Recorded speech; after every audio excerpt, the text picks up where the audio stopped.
Ganda rito. Wala yung mga palas na pinagagawa noon. No? Hindi rin no?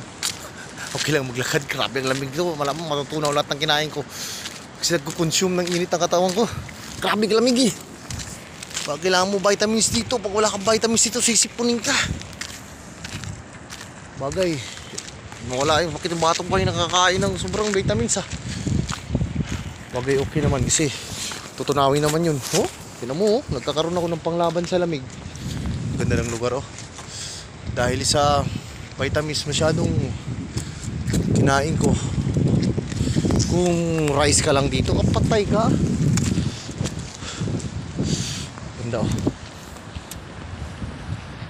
See the palace place. Oh, galing. Irrigation. Irrigation. Sarap yung mamingwit dito. Isda kaya dito. Sa palace place yun. Kulay itim. Itim ang tubig. Sobrang lamig siguro yan.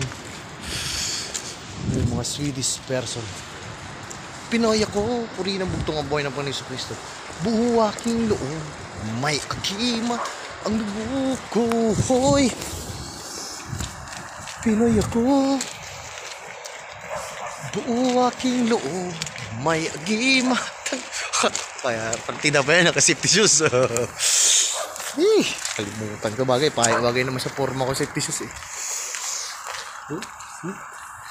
Puntahan natin yung harap ng palace. So, habang nililinisan ang aking hotel, can I walk in the club? Walk in the club. Walk in the club. Ito yung palace na sinasabi. Laki no? Papi ng pagkagawa niya, 19th century pa siguro yun. Handa.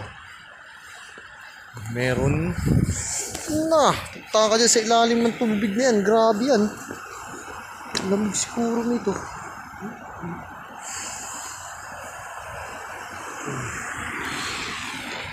Ito na naman ang lugar na to. Oh, aso nila oh. Poodle. Oh, grabe, may yelo oh.